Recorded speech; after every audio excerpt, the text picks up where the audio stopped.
Hey everyone, this is Crazyhouse here, and today I want to try a little bit something different than I normally do as far as doing my art videos on YouTube. Normally I just go ahead and do a video where the time is sped up and you can just see it as a speed drawing. But today I want to do something a little different and, actually show a drawing in real time. And what inspired me to do so was a YouTuber by the name of Sketching Scottie. I watch a lot of drawing videos and art videos on YouTube just because I enjoy watching them. They're very soothing, very relaxing, and plus I get some very good tips as far as, style and, just how to be more efficient with my art. And Sketching Scottie is one of the YouTubers that I love to watch and see his work, especially when he draws with in his sketchbook. And he had just a video where he was drawing with a brush pen, and that's all he used to do his sketch. He used a brush pen, and then he had a few other ones where he used to kind of put in some gray tones. And just drawing up from a reference picture and, doing this sketch, I decided, you know what, this looks like something fun.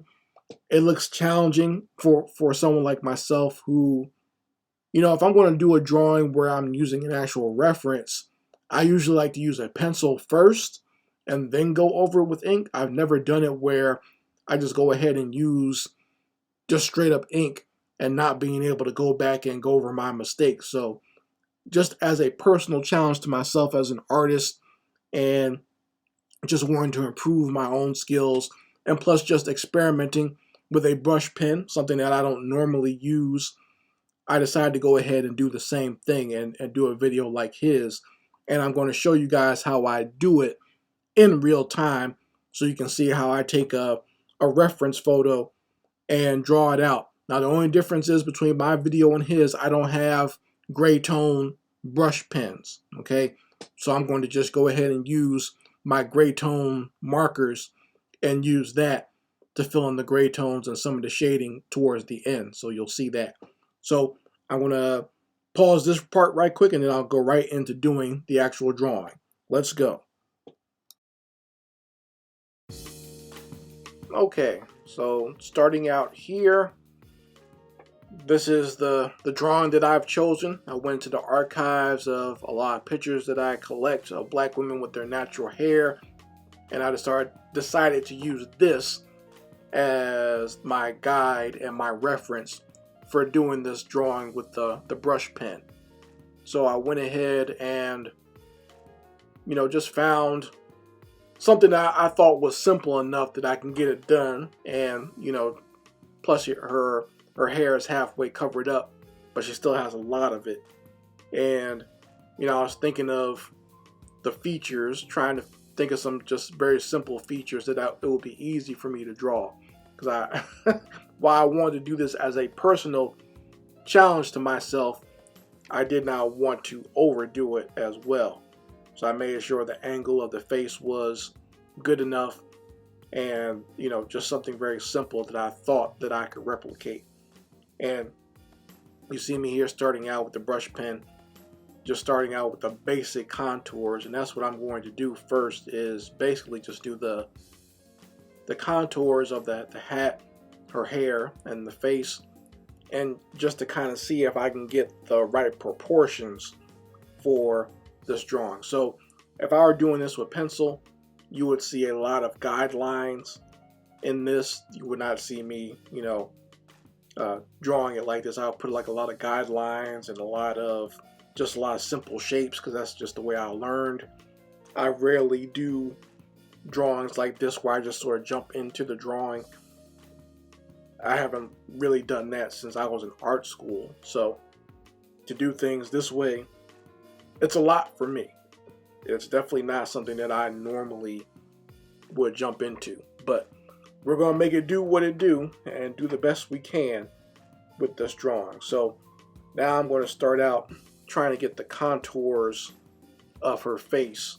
And like I said, just trying to get the outside lines first before I fill in too many details as far as, the like the eyes, the mouth, and everything like that. We're going to just go around very lightly, and you can see I'm very much taking my time with this. Normally I draw a lot faster, but this one I definitely wanted to show you guys in real time what it takes for me to actually get a drawing like this done, because like I said, it's not something I normally do.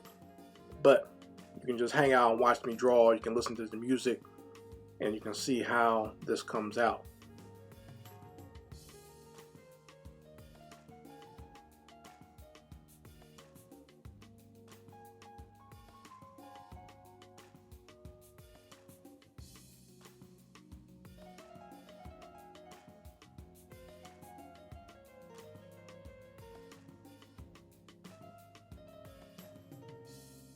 So here is the really complicated part as far as filling in the hair. Once again, I'm going to start out with just the basic contours of her hair. When you have women with curly hair like this, there are a lot of loose strands that kind of come off of it. So while it's nice, it's pretty, and it's very wavy, but there are a lot of loose strands that kind of come off the edges of it to give it almost like a feathered look. So I guess if I was thinking ahead of time, I would get like maybe a lighter pen to do some of the more feathered edges of the hair, but we're just going to work with what we got here with the regular brush pen. And then, like I said, later on I'll do some gray tones with my gray tone markers.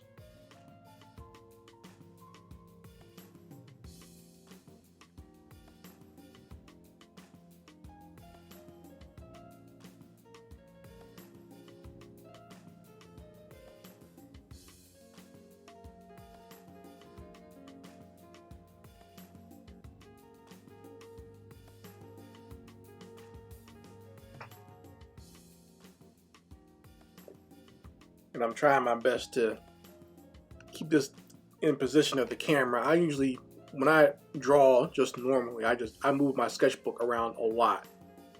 But if you've noticed, when I do these traditional art videos, I try not to move it too much for you guys. It's hard to resist moving things around into the position you want to get the right line or the right stroke. But I do my best just for my audience to make sure I keep a steady sketchbook and a steady hand so people can see what I'm actually doing.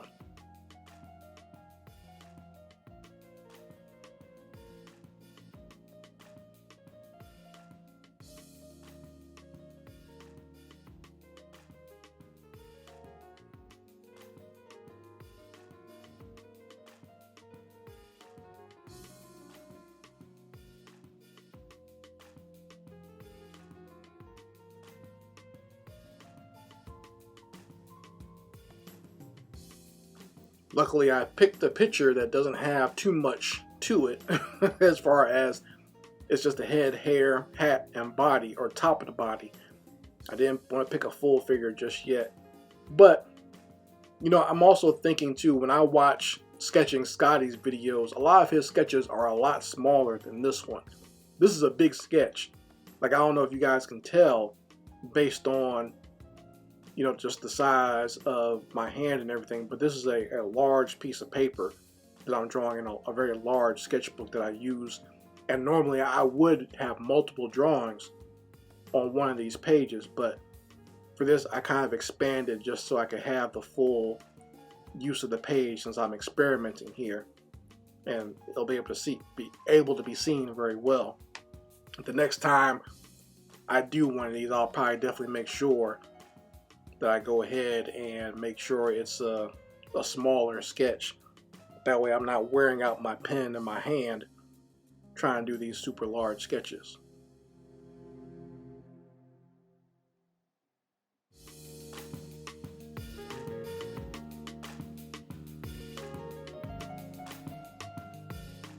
And I'm just going to do a basic fill-in for the black part of her shirt.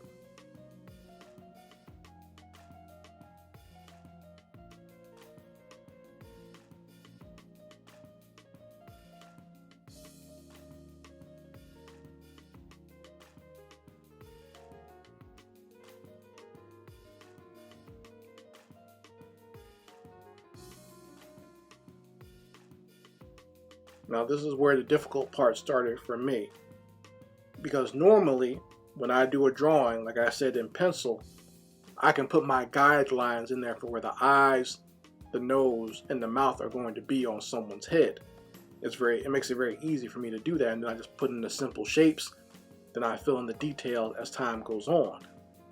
But this, and like I said, taking off of what Scottie Sketching does, or Sketching Scottie does with his videos, there really aren't any guidelines there when he does this type of ink drawing with the brush pen. So I say, okay, no guidelines. I'm just going to eyeball it and see where everything goes here. So we'll see how it turns out.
Now, from what I learned in art school, as far as like doing any type of portrait, or if you're trying to draw exactly from an actual photo reference, what I've learned as a tip is to draw what you see and not draw what you think you see, or draw what you think you know about anatomy.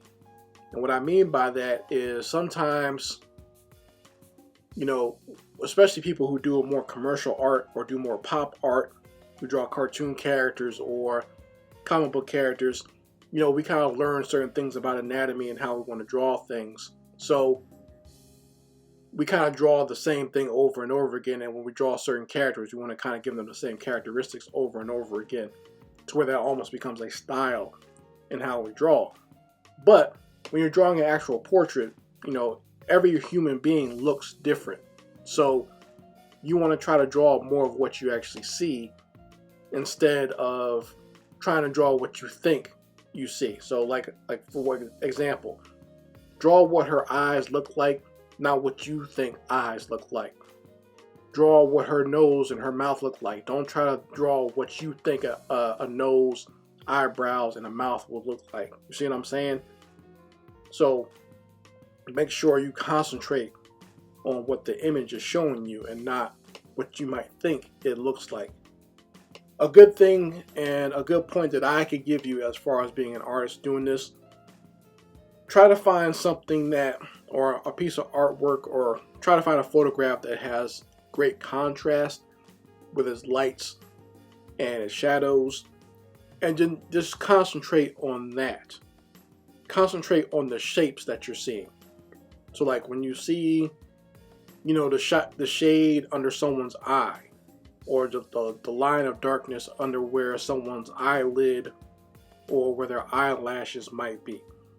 Concentrate on drawing that and leaving that negative space there. Don't try to assume or get an eye or give your idea of what you think that eye might look like. Just draw the shapes that are actually there and concentrate on those small little shapes piece by piece, and it helps with making the portrait a little bit better.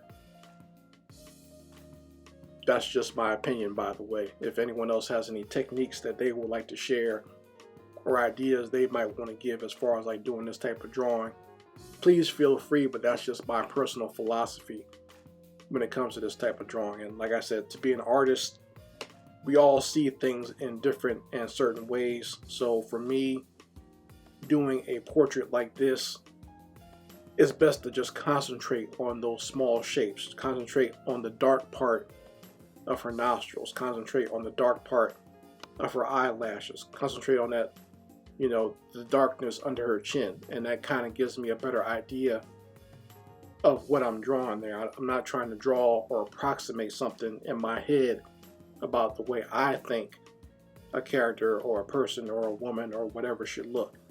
Just draw what's there and keep it simple in that way, and things come out a lot better than what you might think it should be.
So now I'm drawing the mouth here, and she has a very large upper lip, and if I can give myself any type of critique so far, I would think that I made her nose and the mouth a little too big.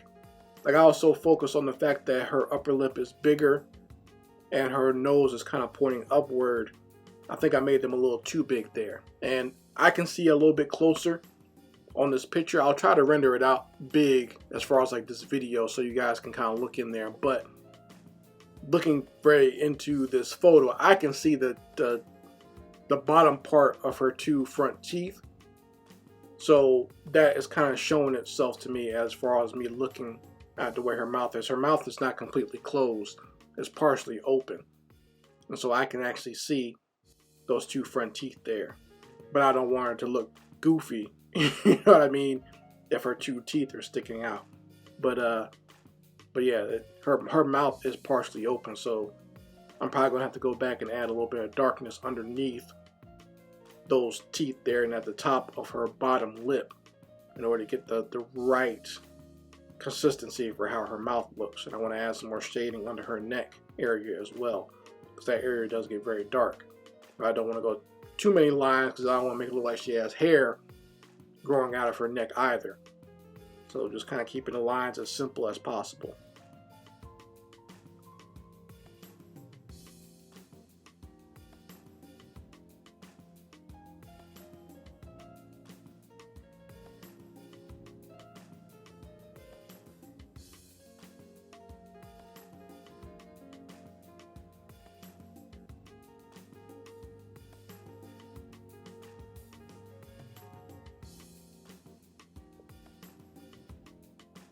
Now, as far as doing the hair goes, I wish that I had like a bigger brush. If I had a bigger brush, I would just fill in all the dark parts very thickly and then go and kind of add little swirls here and there. This is what I do when I use Sharpies. I have very large Sharpies that I can fill in a lot of the dark spaces where, that natural hair would be.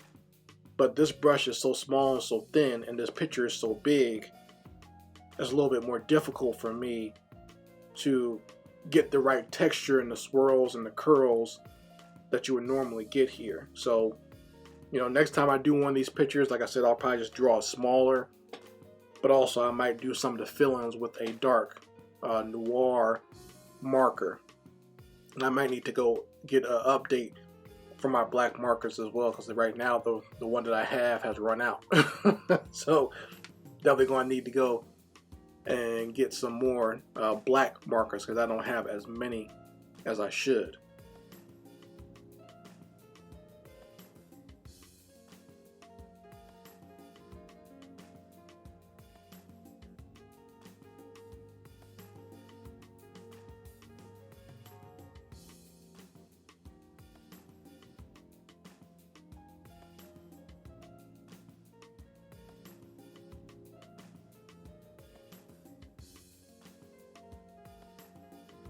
Like you can see here, I'm just trying to fill in as much of the darker parts of her hair as possible. And you know, we'll see how it turns out as time goes on here. Now, I'll probably want to putting in a little bit of color, not color, but you know, gray tones in for her hair as well, since this is going to be a black and white piece. So keeping with that theme, but I still want to use the ink of the actual brush pen to go in there and get as many of the curls in as I can. So when I first started doing my traditional art, I love using like Sharpies and markers to do natural hair because, like I said, it's relaxing for me. So I like making curls and everything else of natural hair or wavy hair or curly hair, and just using a pen or, you know, a Sharpie or whatever type of ink just to make those swirls and stuff is, like I said, very relaxing for me to do.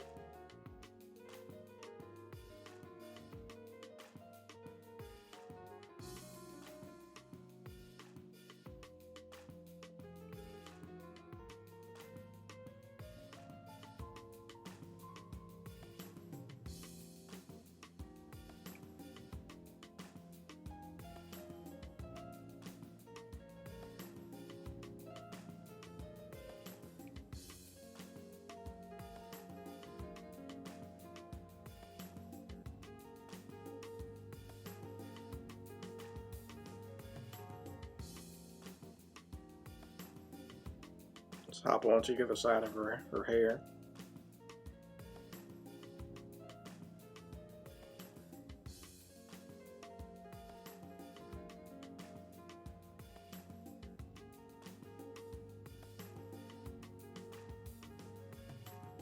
I guess another thing I probably could do, because I do have some white pens, but I'm not going to do that for this piece. I usually do that when I'm doing something in color, like full color, because I can add a little bit more highlights with the white pen. But this, I'll just go ahead and just use the ink and use the negative space as the white or the highlights here. Just want to keep this as simple as possible and try to keep myself into the parameters set by other YouTubers, especially Sketching Scottie, and the way that he does his drawings. Because like I said, this is almost like a personal challenge to myself to try to do this type of artwork with no guidelines or whatever, or how I normally draw. Just go ahead and go straight for the gusto with the brush pen here.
So this is pretty much the final part of me using just the brush pen. And I kind of did some touch-ups here and there around the face area, around the eyebrows, and like around the mouth and stuff like that. Just trying to give it a little bit more dimension. But I'm going to go in with the actual markers that I have. I have a whole set of gray tone markers, so I figured I might as well put them to some good use and just make sure I have the right color combinations that I want to use for this piece. I'm not going to go overboard. Doesn't have to be exactly the right shades and tones, but you know, just kind of giving myself a basic idea of how I want this piece to look, how I want this sketch to look in my sketchbook. So I'm going to be getting started with that pretty soon. Kind of just doing a couple little fill-ins on the hair and add a little bit more structure and a little bit more, you know, curls here and there. Like I said, I'll probably go and fill it in with some a darker gray tone to differentiate it from the rest of her skin and hat and everything else.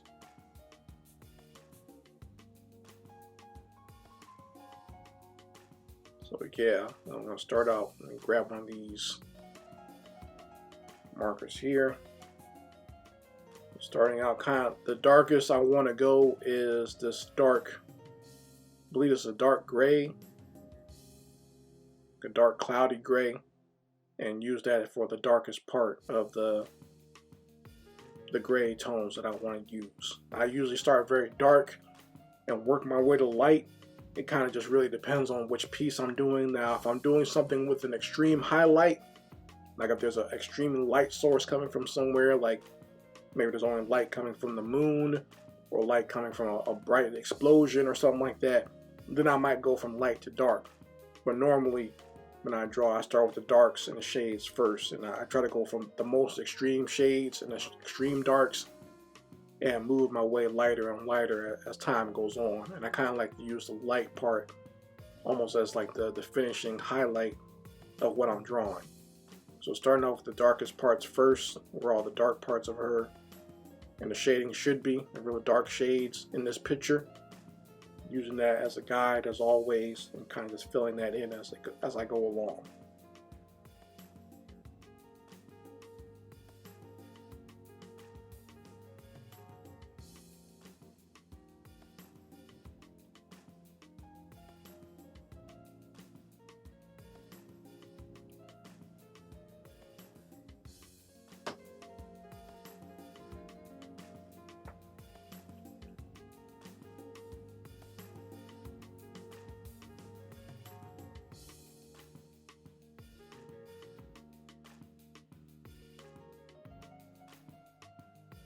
And the one thing I like about these markers is you can switch from a chiseled pen to a fine point. So if you need to kind of get in there and get a little bit tighter with your lines, you can go ahead and just switch sides and use the finer point. And that's what I'm doing around the eyes of this drawing, and in like some of the tighter spots where it's hard for you to see, and it would be too cumbersome to use the chiseled edge. So I'm going here with some of the fine line here and kind of going in around the parts where I want that extreme dark at.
So this gray is a little bit lighter. It's more of a, I think this one is a fog gray. So a little bit lighter than what I went with before, and just using that. And this gray tends to dip more into the blue spectrum. I know that sounds weird for those who might not be artists, but when you're dealing with gray tones or any type of tone where you think maybe looks similar, they still do tend to go into different color shades. So there are actually there are warmer grays like mushroom gray, or like the gray that you find in dirt, that would have more of a warmer tone to it. This tends to go into more of the cooler spectrums, so I'm using the ones that kind of go into like the bluer, more cool spectrums of gray. And you think of, you know, the gray that you might see in clouds or in the sky, or, you know, maybe even in smoke or snow or something like that. Just kind of keeping it in the cool spectrum for this piece. And, you know, just kind of using this as a mid-tone for the shading that I want to do here.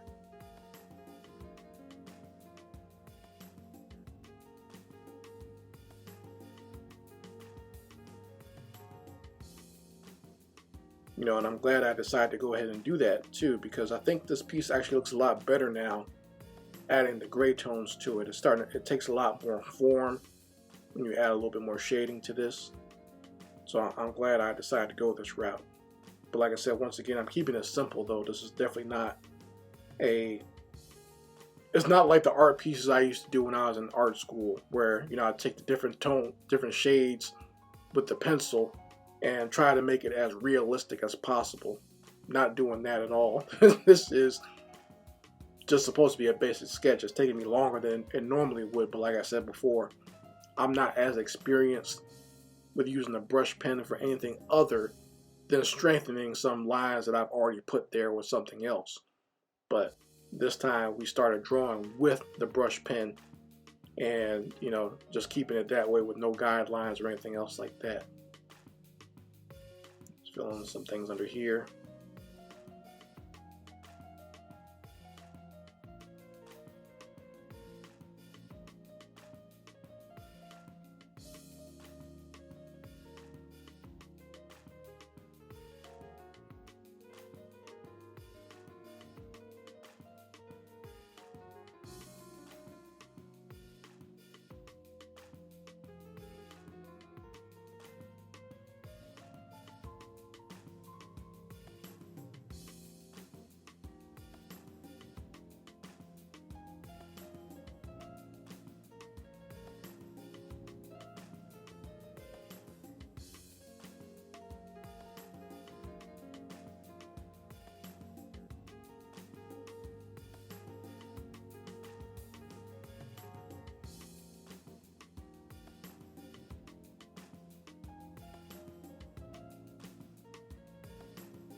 Now, last but not least, I think this is, like, in just my humble opinion, this is probably the best gray marker to have, and it's called the clear water one. And I like using this gray.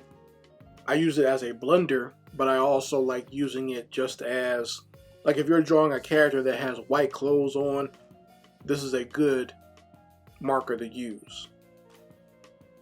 Like, make sure you have, I would say, make sure you have a fog gray. Make sure you have a rain cloud gray, and then make sure you have a clear water gray.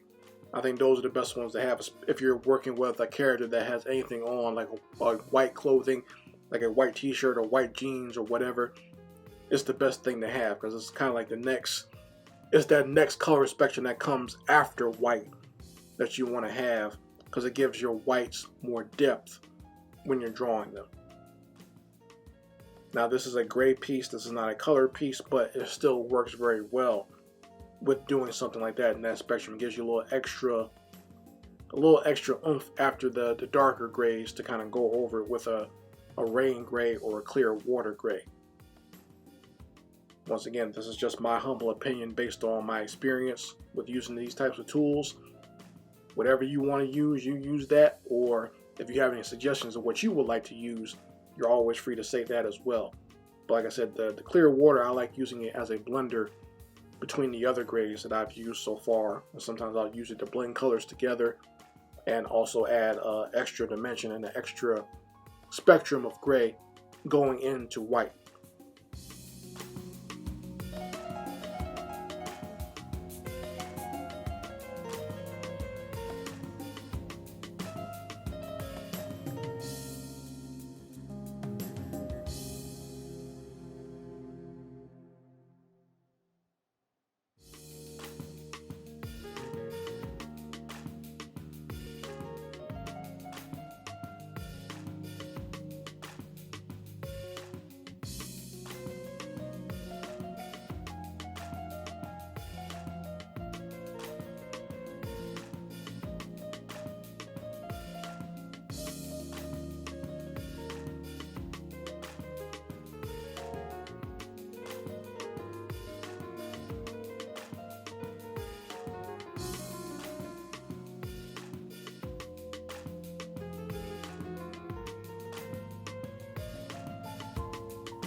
And the last piece, I'm using kind of like a bluish gray that you might use for your storm clouds and stuff like that. I'm using that to fill in the hair, the darker parts of the hair.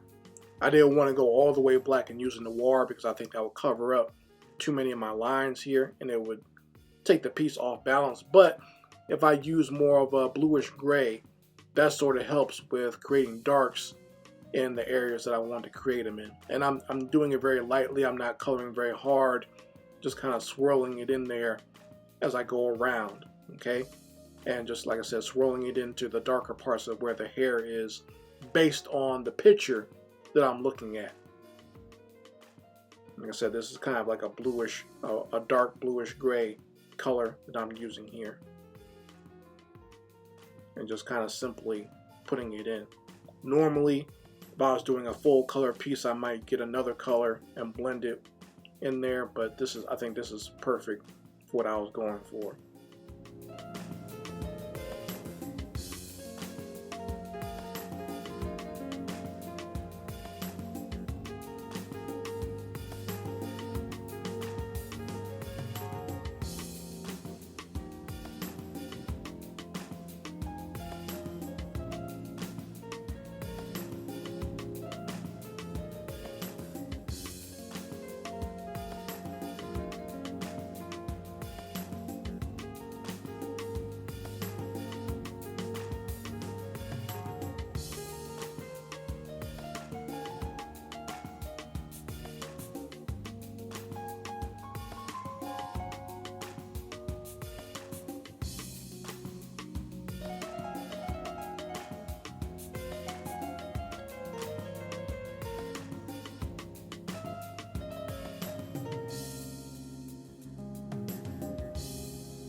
I go back and use some of my lighter grays as well, like I said, as a blender, just to kind of give it that, fill it out a little bit more. And like I said, I'm just going to use the swirling technique, nothing too hardcore, and it kind of gives it a nice feathered look and a nice little black and white piece here. So this is the final version of my black and white brush pen drawing piece with a couple little grayscale markers to fill in the shading, and I'll give myself a self-critique in a second. So if I could be as bold enough to critique my own work, I would just say that this is definitely not perfect. It's definitely not what I would say is close enough to the real drawing as I would want it to be, but it's a good start. I'll say that. I'll show enough respect for myself in that regard, just to say that I'm kind of close enough to what I wanted. Okay, but it's definitely far from perfect. If I can critique, I would say that as far as put next to the actual portrait, I feel that the nose is a little bit too big. The upper lip and the mouth are a little bit too big for her face. They should be a little bit smaller. And if I was doing this digitally, I would shrink them down a bit. Uh, the upward pointing of her nose might be a little too much, and it kind of takes it off. And the eyes, because of that, the eyes kind of look a little bit off as well. But and as far as the hair goes, I would probably want to use a thicker brush pen or a thicker marker to make her hair, so that I can fill in all the dark spots that way. And I think that will come out looking a little bit better, rather, so her hair doesn't look like too much of like a nest or just too scraggly. But overall, it's not bad. It's definitely not bad for my first time doing something like this with, like I said, no guidelines. If I had drawn this in pencil first, I would have been able to fix it and adjust it to the way I wanted it before I started filling it in with the inks and the markers. But we're doing it the way it was shown to me, so I wanted to kind of keep it as simple as possible, and once again take it on as a personal challenge to myself to draw this in this way with the brush pen.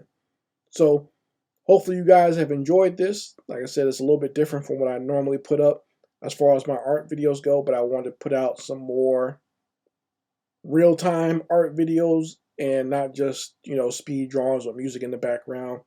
This one had music, but like I said, this was in real time. You can see me drawing it from, start to finish. So hopefully you guys liked it.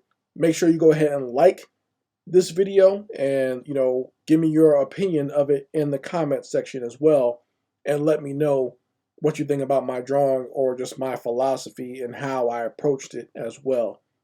And make sure you go ahead and subscribe to this channel for more art animation videos. And if you want to support the channel, you can always go to my online store and purchase my merchandise. You can go to my Teespring store and pick up some merchandise and gear with my personal artwork and exclusive artwork on t-shirts and hoodies and everything in between. And you can also support the channel by becoming a Patreon of Chris Crazyhouse. The links for all three will be in the description box as well as the comment section. Anyway, guys, Chris Crazyhouse signing out. Peace.